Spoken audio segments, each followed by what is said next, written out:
Everybody, my name is Sharon Quinn, and I'm also known as the original runway diva, and you are watching Model Behavior. Class is officially in session.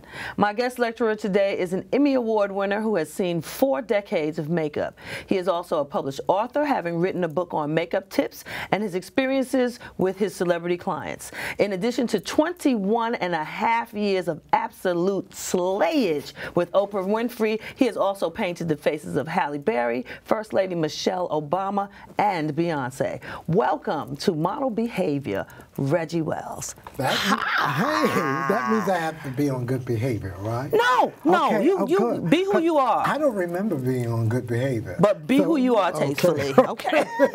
That's good. Welcome, welcome. I'm so glad that you are here. I'm thrilled to be here. And we're going to jump right into it because you like to talk. And I like people who like to talk. All right. So now I already, gave some of your resume. Yeah. So let's start at the beginning.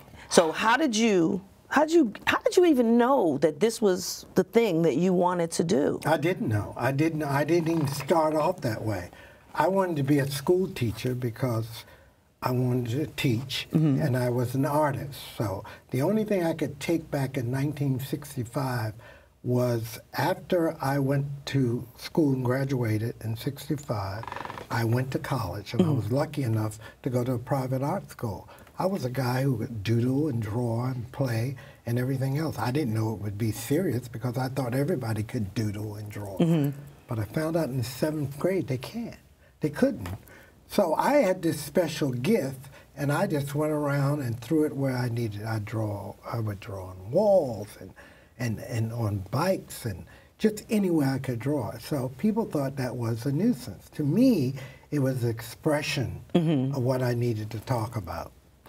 Being born a little bit different was quite, upsetting, not only to my neighborhood, but my father, my mother, my family, my sisters, my brothers, because nobody understood it.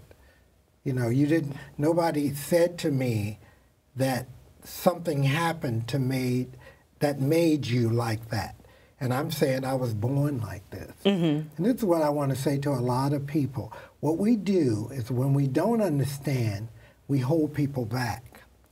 We hold people back when we don't understand because we don't know the answers for the questions. And that's what I learned. So I didn't ask for any information. I did me way before it was in fashion. So you just started using the gift that you came here with. I used the gift. So that means if I wanted to dance on my toes because I saw a ballet, I would dance on my toes. My father didn't like it because he didn't understand dancing on his toes. Why would he not have a football in his hand? Because I don't like football.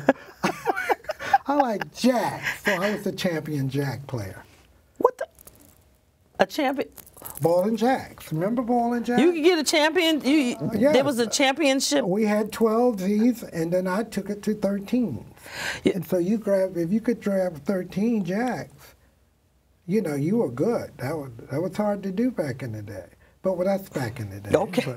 I could play a mean game of jacks even now. But you know what? Playing those games of jacks just scored me up to being brave, being intelligent, just wanting to show what I could do. So I think and that's helped. That's how you've lived your life. So it's helped you. Even when I came to New York, I had to show people. When I was teaching school, I had to show people that's what I wanted to do. But I never did anything anybody else. I always did it different. Even when I walked in the classroom, it was different. So talk about your teaching experience. My teaching experience was one hell of an experience, and I didn't know what I was doing to history, but I did change history in the Baltimore Public Schools. How so? How so? There was no man ever to have a grooming and modeling club. I call it a club. There were no clubs. And my frustration for fashion, that's where it came from. That looking at the fashion magazines and watching movies like, you know, these where women look like women in the 50s and 60s, and they were beautiful. And I looked at my girls one day in my homeroom. They were in the 8th grade. And I said, all 13 of you are going to be models. They said, Mr. Wells, what's the model? What's the model? I want to say you. But what I did is change. Why did I make fun of them? What I did is I put them out there and said, on Wednesdays, we're going to get your hair done. Because back then, if your kitchen wasn't right, come on now. And I would pass them right by the room and say, Diane, your kitchen needs to be done. Mr. Wells, I said, tell your mother I said, do the kitchen. And the kitchen men, they had the little kinks. You had them little beady beads in the back of your head. Yes. And all of a sudden, this man is talking about beady beads, who is an art teacher who thought like beady beads and anything else like grooming is a part of art. Because everybody couldn't draw and paint. So I had to make these girls feel as exciting as they could when they came to school. So on Tuesdays, I would send them to the salon. Just pull back the hair, get the beady beads, and I put 2 pearl earrings on each one of the girls. And I had culottes. Remember culottes? Yes, I do. I brought the black culottes with the go-go boots that go halfway up the knees. So we got to be talking about the 70s. That's we got to be talking about the 70s. 71 and 72. And I made them all walk with white blouses and culottes. And the only reason I could do that, because I was a brazen young teacher who didn't follow any rules or regulations. But how did you not, back in the 70s, how did you keep your job being like that? Sometimes it was hard to keep, and sometimes you had to have some meetings. But I don't think they understood how to put a brand on it, because they didn't have a name for it. I didn't have a name for myself. So to me, I wasn't going against any brand or name or regulation. I was doing me. So when you came in my classroom, they were flowers. And the principal would say, where's those fresh flowers come from? I said, aren't they beautiful? I didn't ask the question. They're mine. But what I found out with, if you surround people with beauty, they act beautiful. If you surround people with beauty, they act beautiful. And you know what? Because every child that I have in my homeroom or was in that school was always in trouble. They always did that. But I trained them to come in that room because I did my own room. I had a carpet on the floor. I put it on there. And I had drapes up to the window. And I remember the principal saying, you can't put drapes on that window. I said, you're right. I'm going to have to build a curtain rod first. and he looked at me. But what I'm saying this for is that if you live a life where you can't do anything because there's a rule for it, then you won't ever be creative. Or will you ever take chances? Because you're going to go by the rules. And my thing is, rules were broken when Christopher Columbus said to the Queen, I need a Santa and a Maria, because I know there's a land over across that ocean. She said, my dear, you're going to fall over. So if he hadn't taken that boat and did what he did, we still would have thought the world was flat. Come on, because some person thought of that. Look at Raphael or Rembrandt up in the ceiling of the Sistine Chapel. You can't get over it. We don't have ladders for that. He said if they built the pyramids, we can build a raffle to go up to the ceiling. It's the experience of experiencing things that have never done before. You never done it. And those girls enjoyed it. And that modeling group became the most popular club. I bet they did. Take that, Tyra Banks, because I did it in 1971. And there was no prize but the prize of you taking care of yourself, which then turned into a dance group of 31 girls. Your class? No, I took from the modeling group and made a dance group. Because I could dance. I went to school for dance. Did you really? Yes. You know. That's 70 years old. You know, all right. You know what, Ray? Okay. You're going to give it to me today. I see this right now. But okay. I'm saying that experience of, I enjoy creating Oprah used to tell me, she would say, "Oh my God, you sure love a project. You on that new project." I remember doing a thing for the old magazine. This was so funny because it started so much excitement. It reminded me of being back in the classroom. And Oprah said to me, "We saw that budget." I said, "You did?" "Yeah." I said, "For the beauty seminar we're doing for the old magazine?" She said, "Yes, but my God,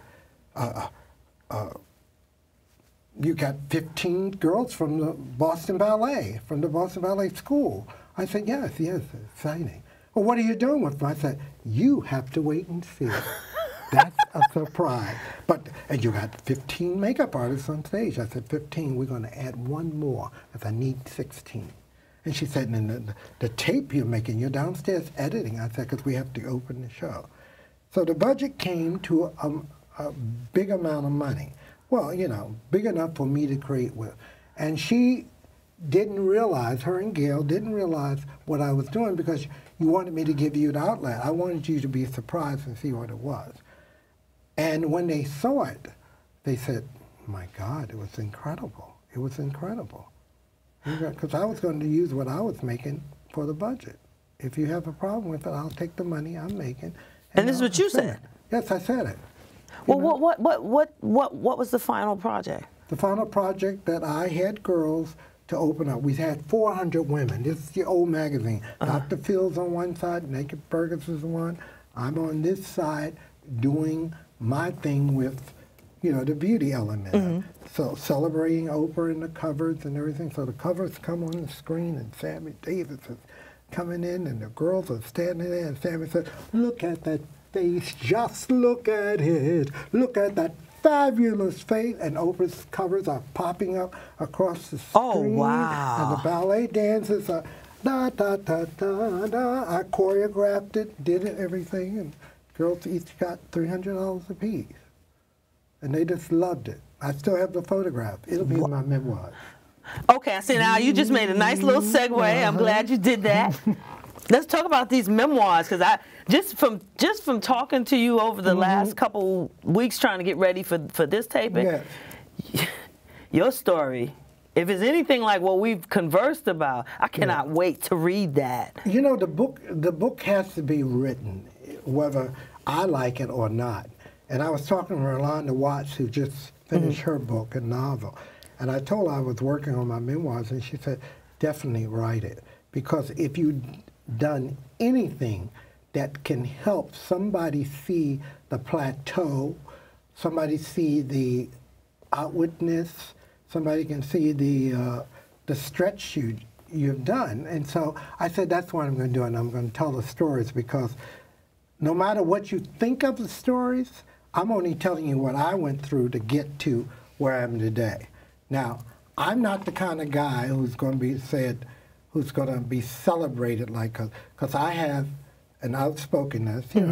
Me and Barbara Streisand's almost like the same thing. In other words, if you reach a certain level, you're not a pain. Don't worry about it. Keep going. Okay. So you're not a pain. What you're doing is that you're really expressing yourself. I remember Barbara Streisand was given a mic at the Oprah show, and she said, "My God, what do you want me to do with this? This is black." And she said, "Oh, I remember that show." I remember show because she talked about it with Oprah, and she said, "Oh no, this has to be white, has to have a little jewelry because I'm wearing my white cashmere sweater." And she said, "I need that light down a little further." So my thing is, so when the principal told me I can't put curtains up, how beg your difference? I'm going to put curtains up because I feel better and I want my job. Do you know what a girl told me the other day? I met a girl that was one of my students. She's now 50-something years old. She said, "I couldn't wait to get to your room, Mr. Wells." I said, "Why?" She said, "Because your room made us feel good. And as strict as you were, we sat there with the posture you told us to sit with.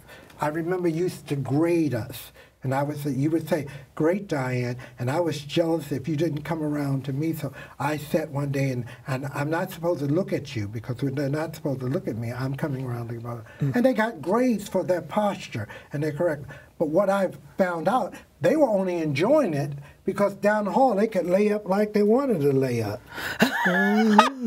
They could eat what they wanted to eat. There was no eating. There was nothing done in there. But that's what children want. That's what anybody wants, whether it's a child. You want to live in splendor. You want to be treated with splendor, and you know. So I built that nest for all of them to come to. I never was absent or late in 8 years that I taught. And what made you decide to leave teaching? Because after a while, I found out there was no name for me, and I was breaking every rule. So the board had to decide whether, because they didn't know how to name it, and they didn't want to get in trouble with naming me. And so back in those days, you had to say, do you want to resign? Do you want to do this? So rather than try to stretch myself out because I know I was breaking ground, I said, well, let me do something else. And I remember in the Grooming and Modeling Club, I had them all looking like clowns, but I was into doing the makeup, and they were impressed. Wait, you said you had them looking like clowns? I didn't know what I was doing. I was taking something I hadn't been trained for. You know, I just did it like it was a painting. I did it like it was, you know, we could put on lipstick. We didn't have pencils then that had lip pencils on. We had to teach them from the tube, and that's what I taught them, to put lipstick on from the tube. So the little things I taught them reminded them by the salon, they were ladies. So all the roughness, they didn't fight, they didn't argue, they did everything. So that transition said to me, why don't I go to New York and do what I see in this magazine? And I copied what Wade Bandy did, what Joey Mills did. You just took it way back. And look, the first person off the boat, when I got off the boat and came with Wade Bandy in my face, I said, I'm going in Studio 54 before I leave this earth. And it was the day where you had, you know, the velvet rope, you couldn't get across. But I knew they were doing something that I need to do. And Michael Jackson, whatever, I needed to see all these people by hook or crook. I walked into Studio 5. I rented a car from around the corner, limousine, had my black suit on, gave the man $50 to take me around to the front door, and I just took the front door. And I opened the front door, he said, right on there. Went upstairs in the balcony, everybody drinking, smoking, bathroom being used by everybody. Okay, yeah. Wade Bandy's on, wait a minute. Yeah, I remember those days. Wade Bandy's on the top of the balcony, honey, with a fur fox down to the floor. Hair made up, and I said, Mr. Bandy, I don't know, I can't believe I'm looking at you. He said, who are you? I said, I came here to be a makeup artist. I said, I just love your work, and I have all your books, and I'm learning just from what you're teaching me. She said, well, then you're going to be fine. Yeah. He said, as he drank, you're going to be fine. He said, with your spunk, how did you get in here? I said, I came to the front door, but who did you know to get in here? I said, I didn't know anyway. He said, and that's why you got in here, because something you did or showed, just like you're showing me, got you past that door. And if you do that in New York, you'll be very successful. To that day, I remember those words. A year later, he was dead. A year or two later, he was dead. Wow, wow. And you took that advice and you just ran with it. Let me just tell you, sometime in life we miss those points.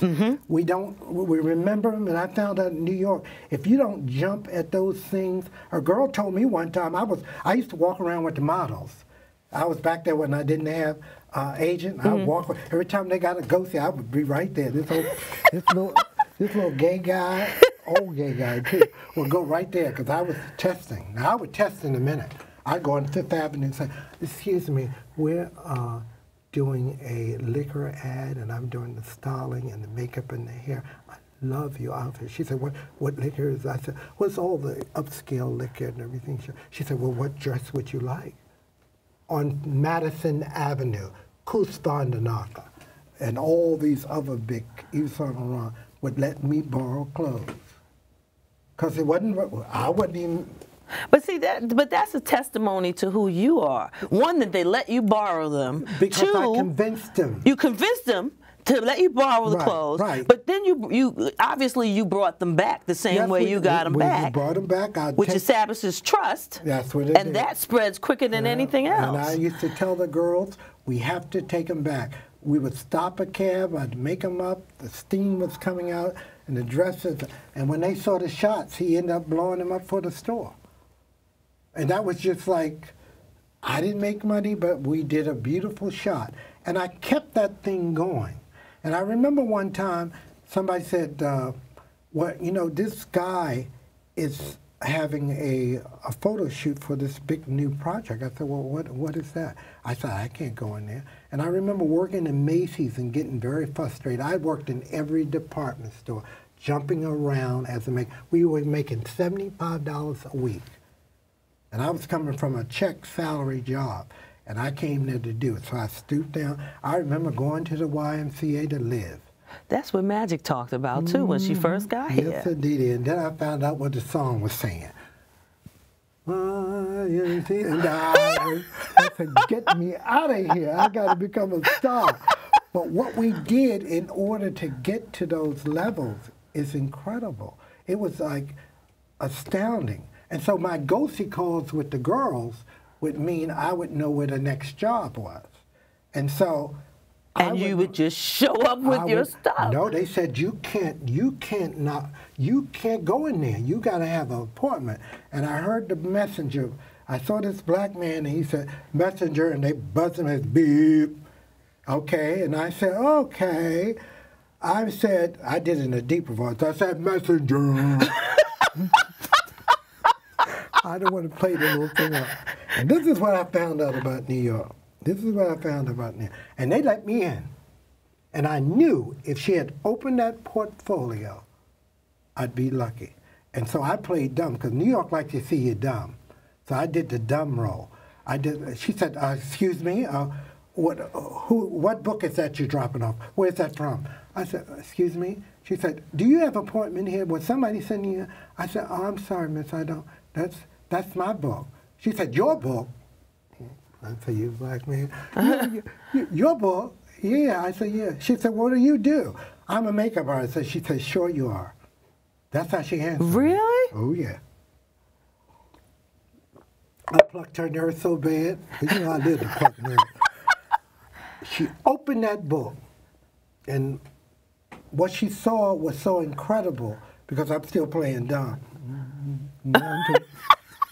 Because we're weak, they like that. Mm-hmm. That opened up.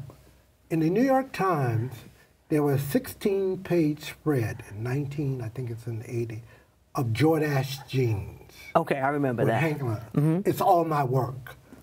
White girls, black girls, Spanish girls, all of it. Still have those test sheets. And then one, CD-ROM has one, so when we're talking, you'll see it. But in that flash, that she said, Hank London shot these. I said, yes, ma'am. She said, and you did the makeup on it? She said, is it Bitten? I said, yeah. And she said, that's Carol Alt. I said, she's so sweet. And she said, David, now this is because I knocked on a messenger. Got me. David, I want you to see something. David came out and said, Michael, you're part of this campaign? I said, yes, sir, I am a part of this campaign. He said, Hank is something else. He can film that sex, can't he? I said, they look like, I said, I enjoyed it. I said, it was one of the most great experiences I've ever had. And he said to me, now that campaign was also already $8,000. I made that. They're on the bus. I mean, you saw your ads on the bus. Yes, I do. I do. Okay. He said, next week, we're doing C'est Soir. I said, he said, yes, it's a lingerie. Way before Victoria, it was C'est Soir. Little tabs. And I ain't never been down there painting nobody's bodies. I went through valleys, shadows, and of death. I was painting all of the girls nude and everything. I hadn't been down there, never been down there, but I was painting them for safe. I'm acting like you ain't even say that, okay? That went right over my head for a minute. Down there, but that's what he said, Reggie, their skin, because we didn't have airbrushing back then. Right. So we had to do all that and cover everything and made it look like, so I experienced that another $8,000. Now that's when the career was back. Now you got a book that's looking heavyweight and things begin to happen. So this was your first big break. That was my first big money break, yeah. So how long had you been in New York before that break came? Let me see, we're 81. It was 4 years because I wanted to go back after 2. And the break started coming in on 3. And that's when I said, now that same girl walked past me in the department store. So department stores paid off. Let me tell you something, department stores are the best ground. See, these children now are copying makeup. We got eyebrows from Atlanta, lipstick from, what's the name, LA, cheeks from Milwaukee. So, because what happens is, I'm talking like an artist now, see, because I don't believe in, if you're Leonardo da Vinci, and so I teach makeup like it's an art. I have a new course called Faceology, which blows their mind because it starts with, just like that production I did with Old Magazine, my production now is the skull, and it opens up. You know the zygomatic bone. You know where to place the eye socket. You know the nasal patches, where the zenta bone. All these names, I teach you through that because the skull has no meat on it. But until you learn that you're placing it in the wrong places because everybody's copying. You know, we've always contoured down here. And when they started contouring, they would stop. But it didn't go to your bone's up here. If you go in here, and I do a feeling thing in the course, where you have to place that stuff, and then I give you a formula, and you have to fill it. Only speaking in the bone terms. Okay, I'm going to stop you right there because the music is coming in. We are almost out of time. So I got a special surprise. This is part 1 of what will probably be a 3-part episode. So I'm going to thank my guest, Reggie Wells, for sharing his industry knowledge with us today. He's going to come back 2 more times. All right. And talk to us a little bit more because his career, his life has been fascinating for me to listen to. Now, before I go, I'd like to leave you with a few thoughts. As always, I want you to remember that you can't change the game until you first learn the game. Always surround yourself with positive people and positive things. Do what you love and love what you do. And lastly, be who you are. But be who you are tastefully. Always have some class about yourself. Now, don't forget to like us on Facebook, follow us on Instagram, Twitter, and Pinterest. Now, if you missed an episode of Model Behavior, you can view the previous episodes on our YouTube channel. Just Google Model Behavior with Sharon Quinn, and all of the previous episodes will come up. Thanks for watching Model Behavior, and I'll see you next week. Class is officially dismissed. Bye, y'all.